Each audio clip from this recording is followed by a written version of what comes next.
How did one boring Tuesday turn into me getting divorce papers in the lobby at my own job?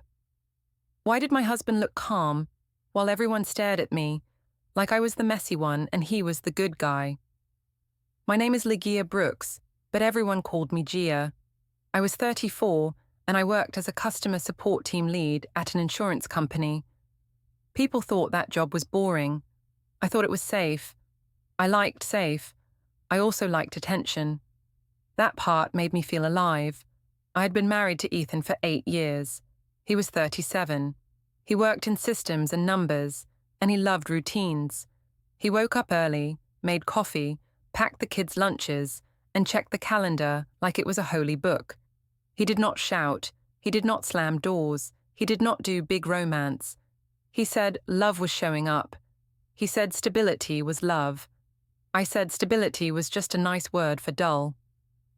That morning started like most mornings. Our kitchen smelled like toast and dish soap. Mila sat at the table with her hair half brushed. Noah played with a spoon like it was a plane.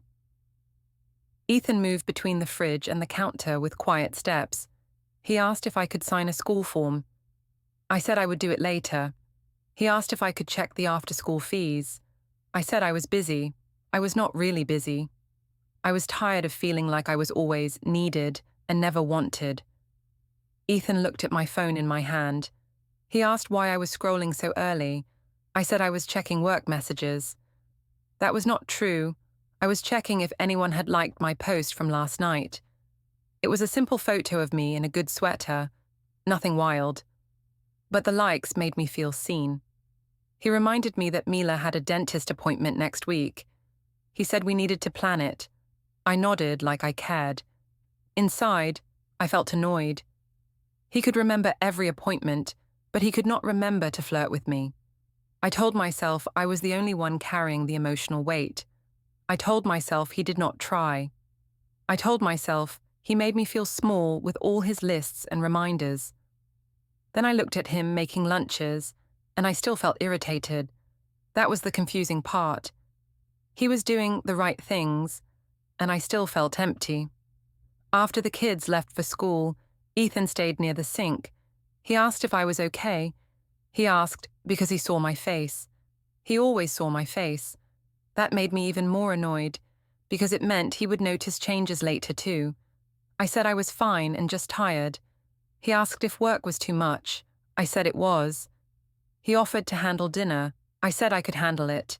I did not want help. I wanted him to fight for me in the way I imagined, like in movies. I wanted him to read my mind and fix my mood. He went to get his laptop, and his phone made a soft beep. He tapped the screen fast and turned it face down. I noticed it. I noticed everything when I wanted to. I told myself he was hiding something too. It helped me feel less guilty for my own hiding. At the office, I became the version of myself I liked. I walked into the open-plan space with my coffee and my badge, and people said good morning. I smiled and acted like I had energy. I did not feel like a wife there. I felt like a person. Kelsey from my team came by my desk and asked if I wanted lunch later. I said yes. She asked how married life was going. I rolled my eyes and said it was the same. She asked if Ethan was still being serious. I said he was always serious. I made it sound like a joke. She laughed, and that laugh made me feel powerful. Later, during lunch, Kelsey started telling me about her new dating story. She said the guy planned dates and sent voice notes. She said she felt wanted. I said that sounded exhausting, but I did not mean it. I meant I felt jealous. Kelsey asked if Ethan ever surprised me. I said he surprised me with bills and grocery lists. I said he treated me like a roommate. I said he acted like my body was another item on the schedule. I said those things in a light tone, like I was just being funny. Inside, I was building a case. When I told the story, I always made Ethan the problem first. I left out parts where he tried. I left out parts where I pulled away. I left out parts where he asked what I needed, and I answered with sarcasm. I told myself I was only telling my truth. That sounded clean. My phone buzzed in my pocket when Kelsey went to refill her drink. I glanced down. A message preview popped up, and my stomach jumped. It was Caleb Mercer. I had been married to Caleb before Ethan. That marriage lasted 2 years. It ended with paperwork and polite nods and a lot of silence. I used to say Caleb was immature. I used to say Ethan was my upgrade. But Caleb knew how to make me feel like the center of a room. The message preview said he had been thinking about me. It said he saw a photo of me online. It said he hoped I was doing well. It ended with a question about coffee, like it was nothing. I stared at the screen longer than I should have. My heart felt busy. It felt like a door had opened in a hallway I thought was locked forever. I told myself it was harmless.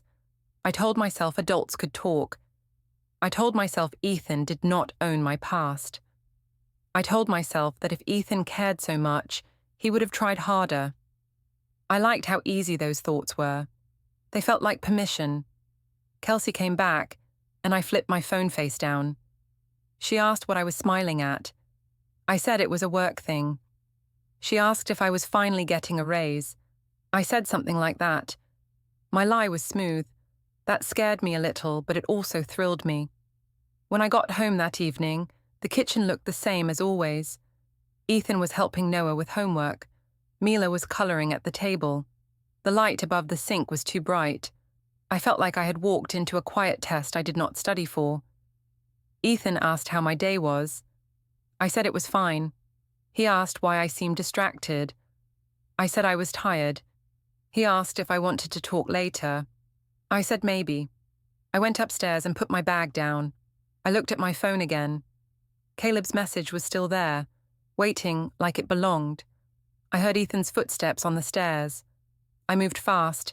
I opened the message, read it again, then deleted the notification from the screen. I put my phone in my pocket and walked out like nothing happened. Ethan paused in the hallway and looked at my face. He asked if I forgot something. I said I was just getting water. My phone buzzed again, and the screen lit through the fabric of my pocket. The buzz in my pocket felt louder than it should. I stood in the hallway with my hand near the railing, and I acted like I did not notice it. Ethan's eyes stayed on me for a second too long. He asked if I was expecting someone. I said it was probably a group chat from work. He nodded, but he did not smile. That night, I answered Caleb after everyone went to bed. I kept the message short. I said I was fine and busy, and I asked what he wanted. He wrote back fast. He said he did not want trouble, only a coffee and a real talk. He said he missed talking to someone who understood him. I told myself that line was harmless.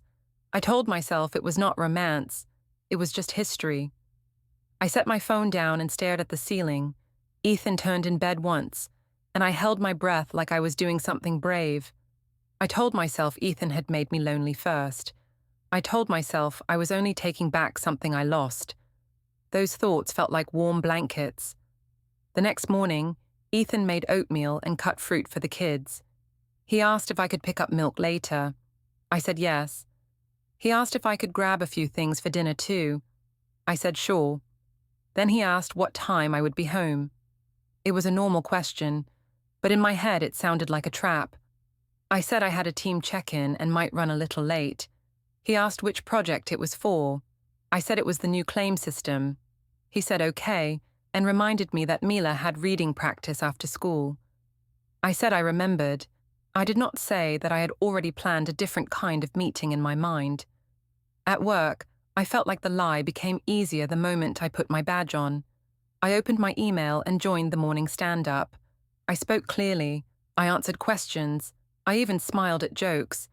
This was the version of me that felt clean. I told myself that meant I was still a good person. Around noon, Caleb texted again.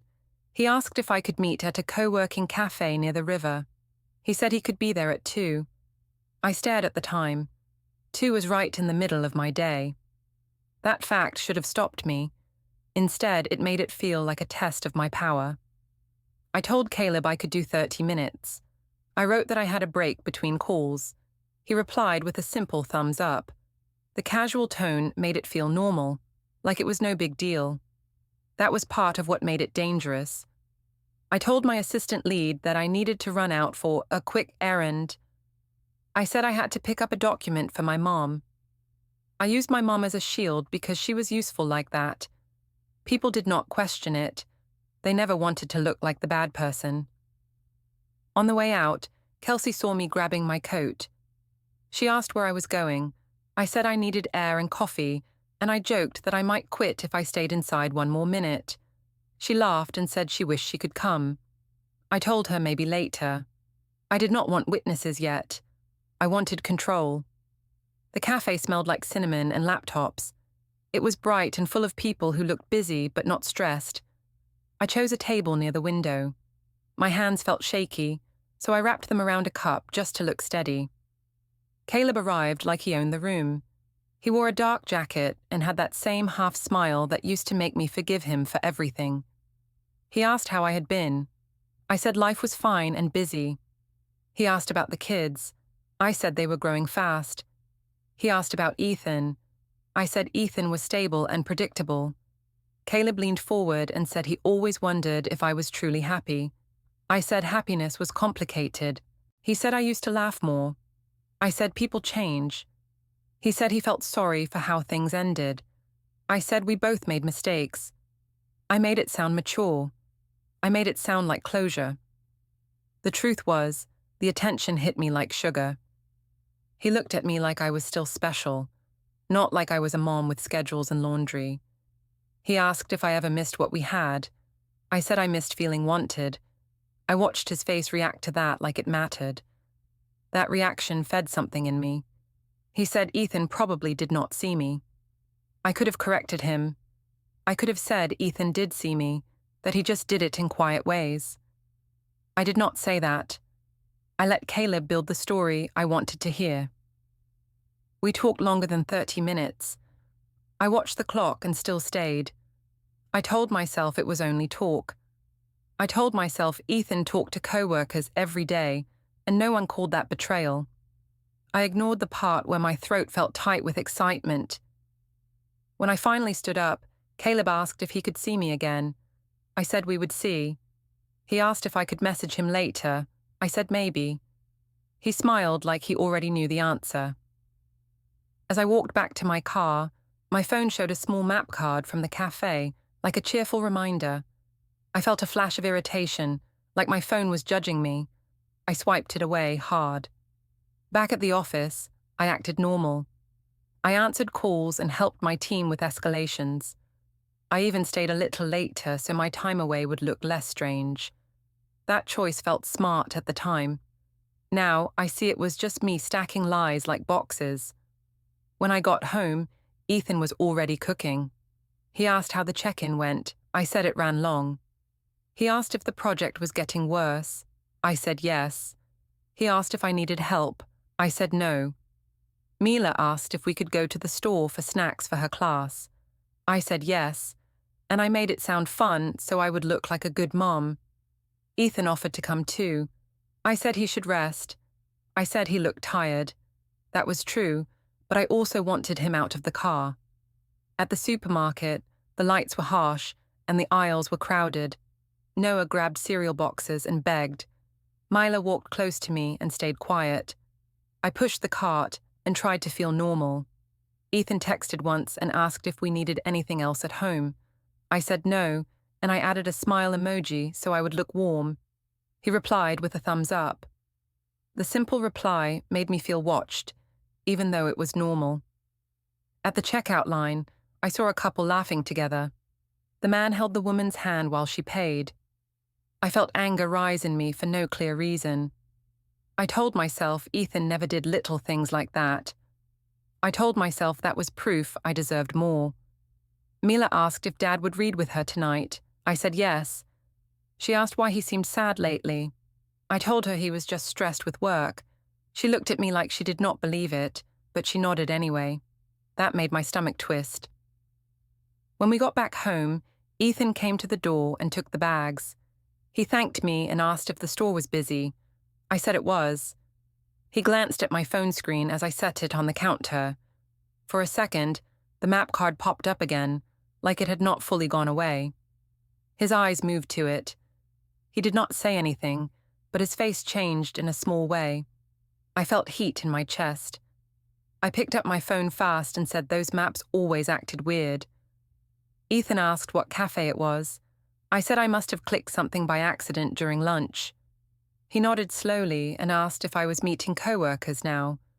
I said no, and I laughed like the question was silly. He did not laugh back.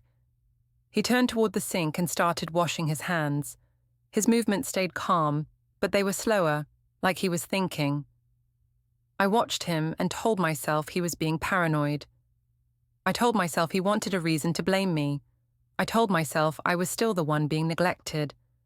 Those thoughts helped me stand there with a straight face, even while my heart beat too fast.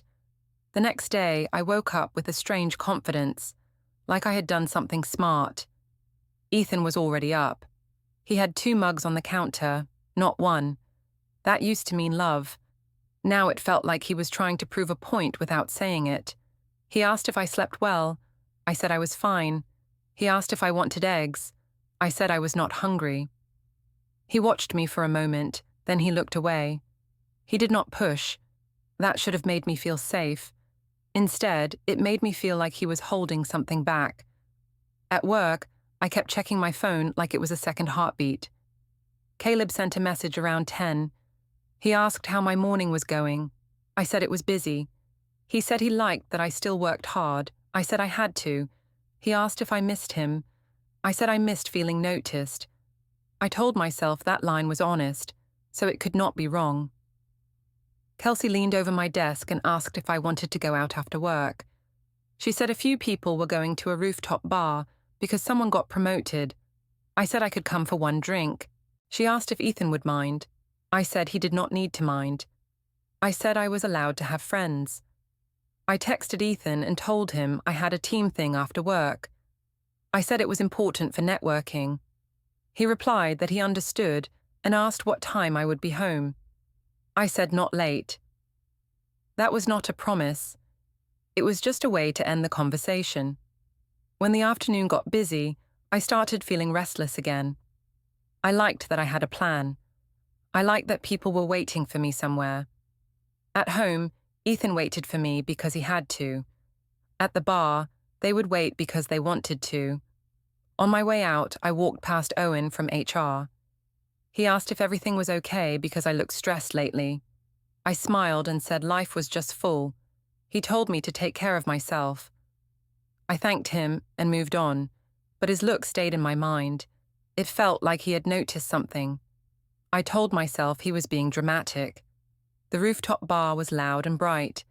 There were heat lamps and little tables, and a view of the city that made everyone act like they were in a movie. People took photos before they even sat down. Kelsey waved at me like I was a celebrity arriving late. She asked what took me so long. I said traffic was bad. She asked if Ethan was watching the kids. I said yes. She asked if he complained.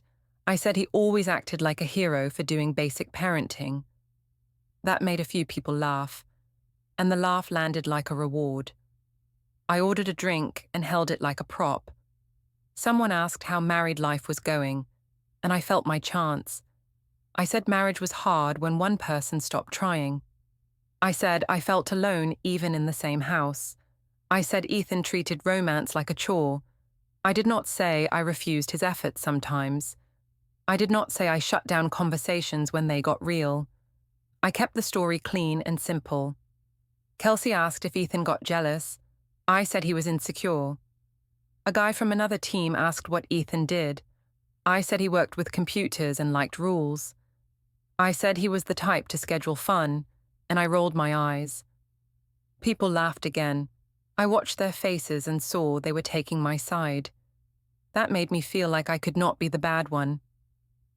My phone buzzed once and I saw Caleb's name. I did not open it right away. I liked knowing he was there in the background. It felt like I had 2 lives, and one of them was more exciting. Kelsey pulled out her phone and asked for a group photo. I stepped in the middle without thinking. She posted it right away and tagged me.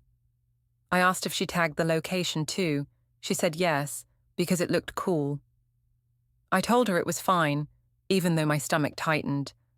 I did not want Ethan to see it, but I also wanted him to see it. I wanted him to feel something. A little later, Maris called me. She asked where I was. I said I was out with coworkers. She asked if Ethan was being weird again. I said he had been quiet and suspicious. She said he was probably trying to control me. I agreed fast. I liked hearing that because it turned my guilt into a fight for freedom. I recorded a short voice note to Maris while I stood near the railing. I said Ethan had been acting like I was doing something wrong. I said he made me feel trapped. I said it was unfair. I did not notice Mila was using my tablet at home for her reading app. I did not remember the tablet was connected to my messages. When I got another drink, I felt lighter, like the whole world understood me. I told a story about Ethan reminding me to buy milk, and I acted like it was proof he did not care about passion. People laughed. Someone said Ethan sounded like a dad, not a husband. I nodded like that was the point. Then my phone buzzed again. This time it was Ethan. He asked how the team thing was going. I said it was fine. He asked if I ate dinner. I said yes, even though I had not. He asked if I could call Mila before bed. I said I would soon. He replied with a simple, okay. No anger, no begging, no guilt trip. That calm made me feel irritated. I wanted him to be dramatic so I could point at it. I wanted proof that he was the problem. Without that, I had to face my own choices. Kelsey leaned close and asked why I looked serious. I said my husband was being annoying. She asked what he did. I said he kept checking on me. She said that sounded controlling. I agreed again, fast and loud. Around 10, I decided to go home. I did not want to walk into the house too late, because even I knew that looked bad. I ordered a rideshare. While I waited, Caleb messaged again and asked if I wanted to see him tonight. I stared at the screen. I could have said no. I could have ended the whole thing right there. I told him I could not tonight, but I wrote that I missed talking. He replied with a heart emoji. I felt my face heat up. I put my phone away and told myself that was not cheating. It was just attention. In the car, the driver asked where I was going. I said home. The city lights moved across the window like a fast video. I kept checking my phone because I wanted to be ready for any message. When I walked into the house, the living room was dim. Ethan was on the couch with a blanket. The kids' backpacks were lined up neatly near the door.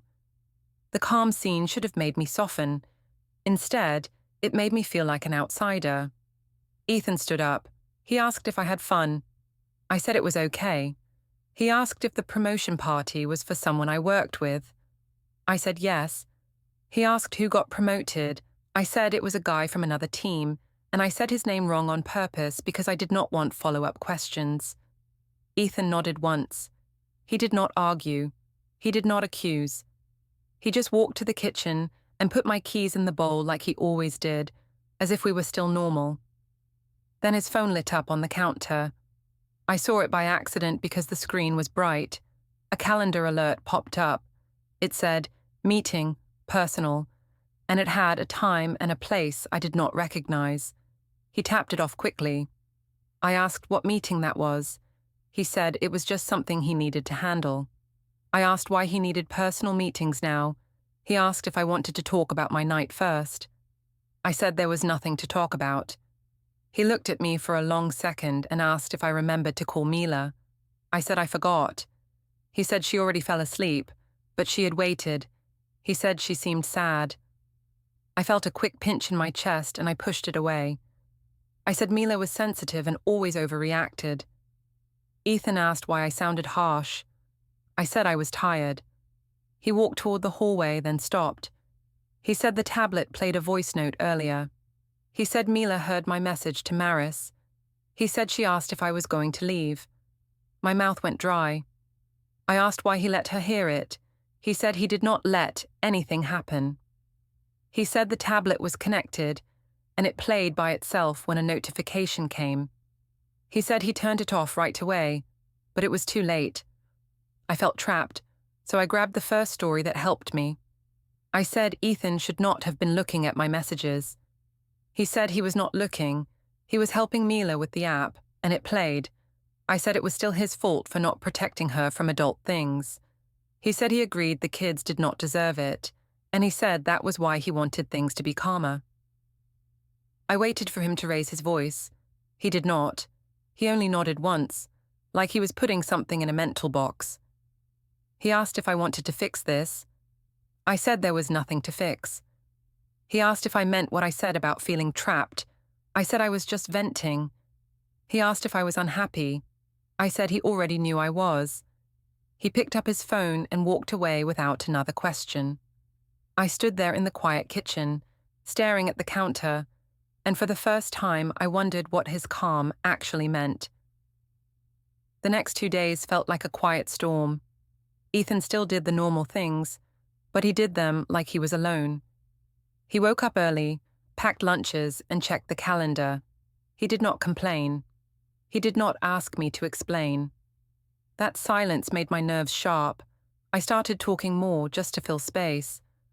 I told him small stories from work. I asked him about his day.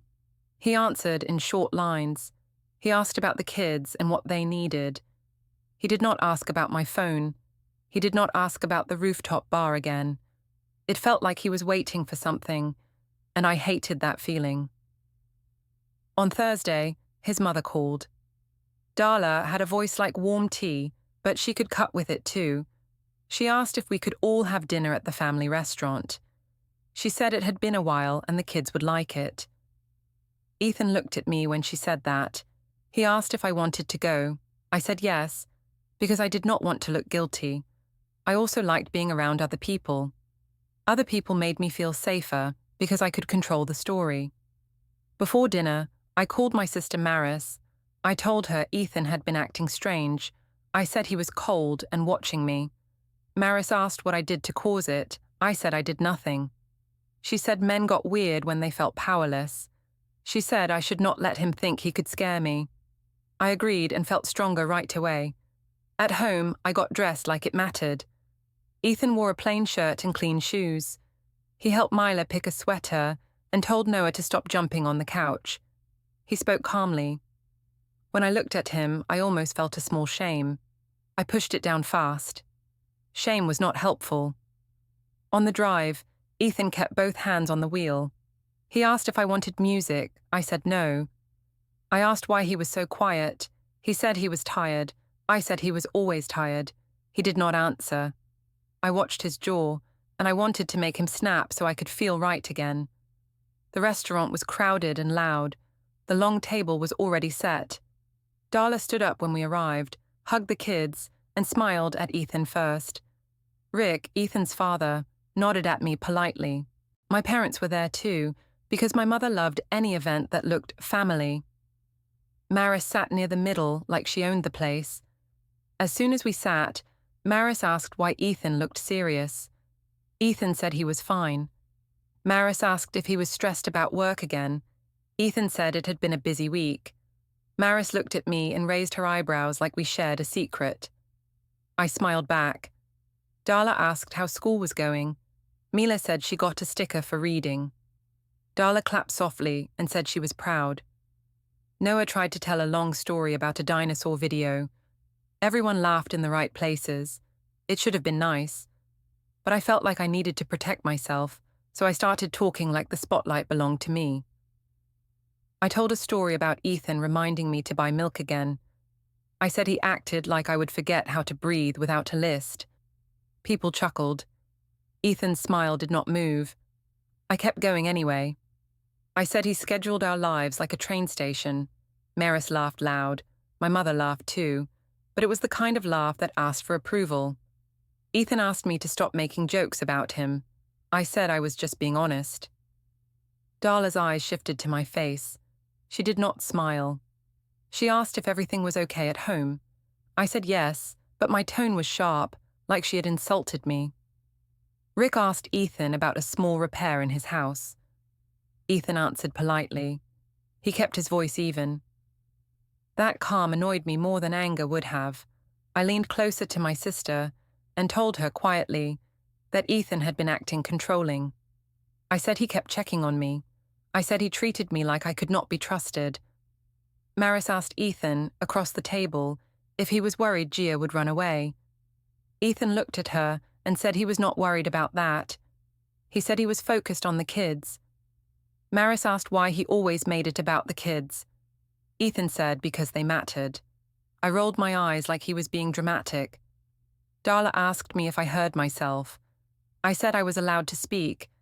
Darla said yes, but she said I was speaking like I wanted an audience, not a solution. I felt my face heat up. I told myself she was biased. I told myself she never liked me. My father cleared his throat and asked everyone to eat. The food arrived. Plates clinked. People tried to move on. I could not. I said, in a sweeter voice, that marriage was hard when one person stopped trying to be a husband and only wanted to be a manager. Maris nodded like I was brave. My mother looked worried, but she did not stop me. She liked my confidence when it made us look strong. Ethan put his fork down. He asked me why I was doing this at the table. I said I was tired of pretending. He asked if I wanted to talk privately. I said no, because private talks always ended with him making me feel wrong. Darla looked at Ethan and asked if he wanted to take the kids outside for a minute. Ethan nodded, stood up and led Mila and Noah toward the front door without raising his voice. The moment he left, Mara squeezed my arm and said I was finally standing up for myself. I said I had to. I said Ethan loved being seen as the good man, and I said he used that against me. My mother asked if I was sure. I said yes. I talked fast, like speed could turn my story into truth. When Ethan came back, he sat down slowly. His calm had changed. It was the same calm, but it had weight now. Darla watched him like she was listening to a sound no one else could hear. After dinner, in the parking lot, Ethan opened the car for the kids first. He asked Mila if she had a good time. She said yes, but looked at me instead of him. He asked Noah if he was sleepy. Noah said yes and leaned on Ethan's arm. I felt jealous of that simple trust. On the drive home, Ethan did not speak. I asked if he was mad. He said he was not mad. I asked what he was then. He said he was thinking. I told him he should stop thinking and start acting like a husband. He asked what that meant. I said it meant he should fight for me. He said he would not fight at the kids' expense. That answer made me feel small, so I attacked it. I said he cared more about being right than being close. He asked when I started believing that. I said I always believed it. He nodded once, as if he was saving the line somewhere. At home, the kids went to bed quickly. Mila hugged Ethan longer than usual. Ethan asked her if she was okay. She said she did not like when people joked about him. He said it was okay, and that grown-ups made mistakes. She asked if we were still a family. He told her they were safe and loved. He did not promise more than that. I heard him from the hallway and my throat tightened. I told myself he was being dramatic again. Later, I went into the kitchen and saw a new folder on the counter. It was plain and thick. The label said household in neat writing. Next to it was another folder that said utilities. I opened a drawer to prove I could, and I heard a soft click from somewhere else, like another drawer had been locked. Ethan walked in behind me, and I shut the drawer fast. He asked what I was looking for. I said a pen. He handed me one without asking more. Then his phone buzzed with a missed call that showed no caller ID. He stared at the screen for 1 second, then set it down. I asked who called. He said it was nothing important. His voice was calm, but it was firm in a new way. I told myself he was trying to scare me. I told myself he was playing games. I told myself I could not let him win. The next afternoon, I went to the school pickup line. I liked pickup because it was public. People smiled and waved. No one wanted to look bad there. I parked, checked my makeup in the mirror, and watched other parents talk. Ethan texted and asked if I could bring Mila's library book home. I said yes. He replied with a simple thanks. That was all. No extra words, no heart emoji, no softness. When Mila came out, she climbed into the back seat and buckled herself. She asked if Dad was picking her up tomorrow. I said yes, of course. She asked why Dad slept in the guest room now. I said he liked the quiet. She asked if he liked quiet more than us. I told her not to ask silly questions. She got quiet and looked out the window. Her silence felt heavier than any argument. I drove home slowly, and I told myself I was still the victim here. I told myself I was only asking for happiness, but even as I repeated it in my head, it did not sound as strong as it used to. The stairwell felt narrow that night, like the walls had moved closer. Ethan stood halfway up with a laundry basket in his hands. I was behind him, and I knew he could hear my steps.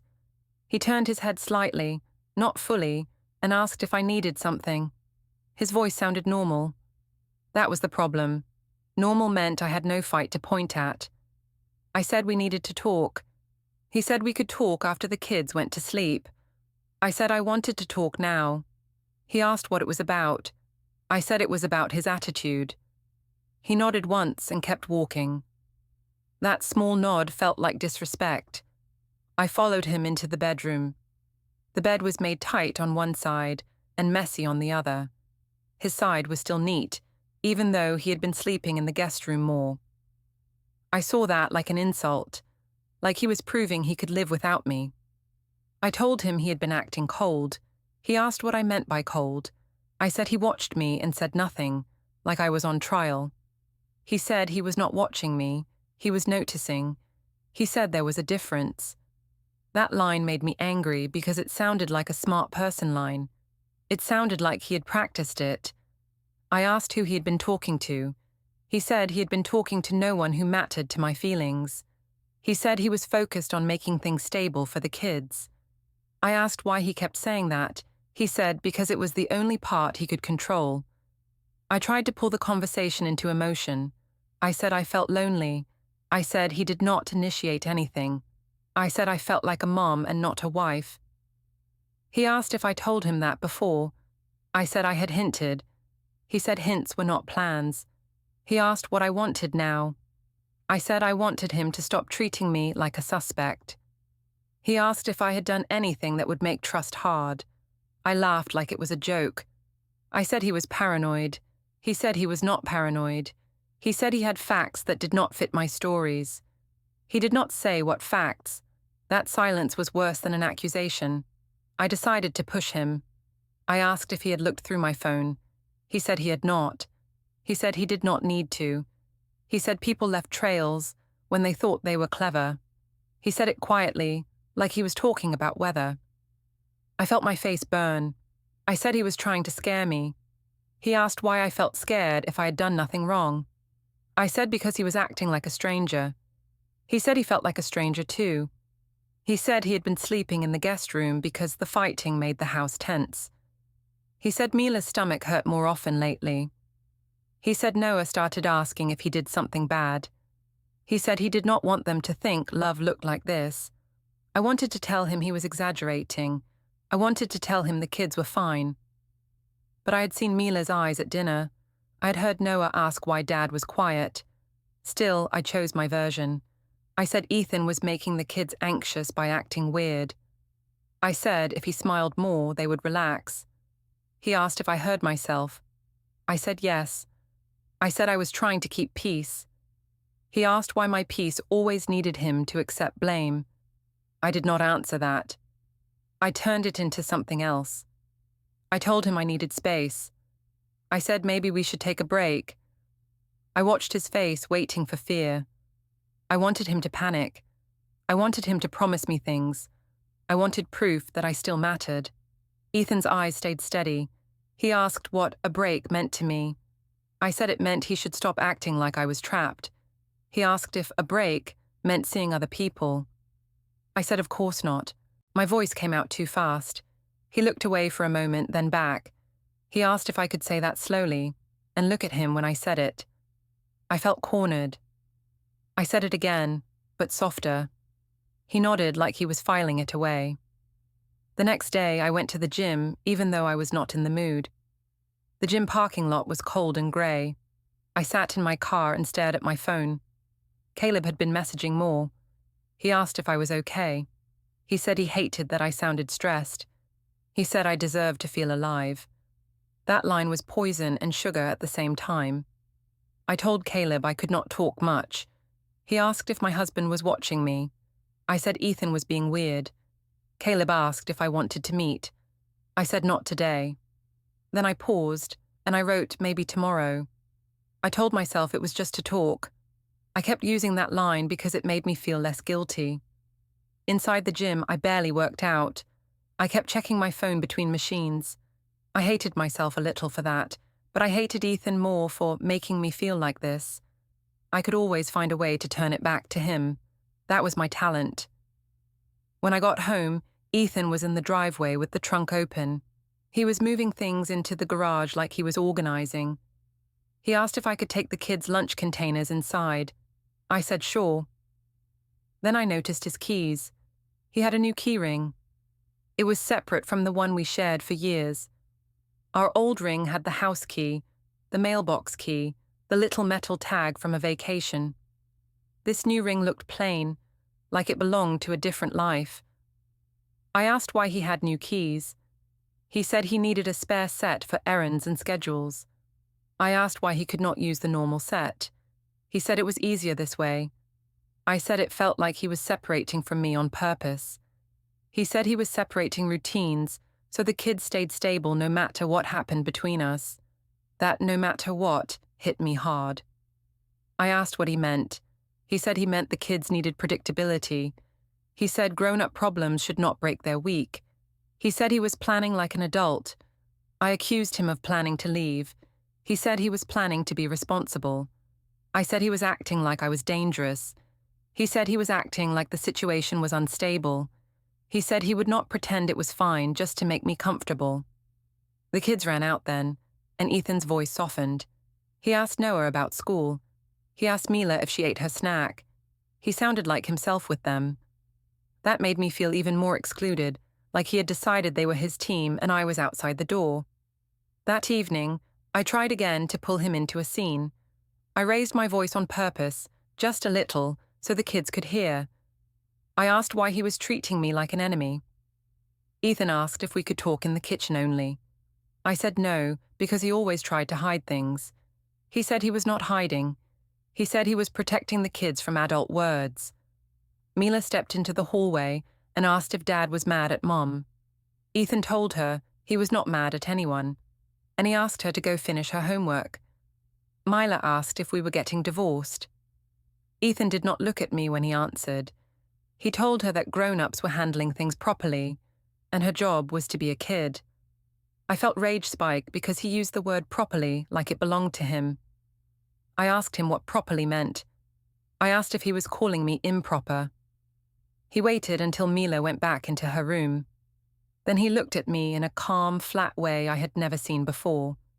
He said he was done arguing. He said he was done chasing stories. He said he would handle it properly. Then he set his keys down on the counter, separate from mine, and walked out the front door like the air around him was clean. By Monday morning, I was back in the office lobby with my badge from the scanner. I told myself the weekend reset him. I told myself my smile would fix it. Then I saw Ethan near the security desk with a calm face and a man in a suit beside him. Owen from HR walked toward me and asked if I could step aside. I said it was a misunderstanding. The man asked me to confirm my name. I said it. He handed me an envelope and asked me to accept service. I said I did not understand. Ethan said he would not argue here,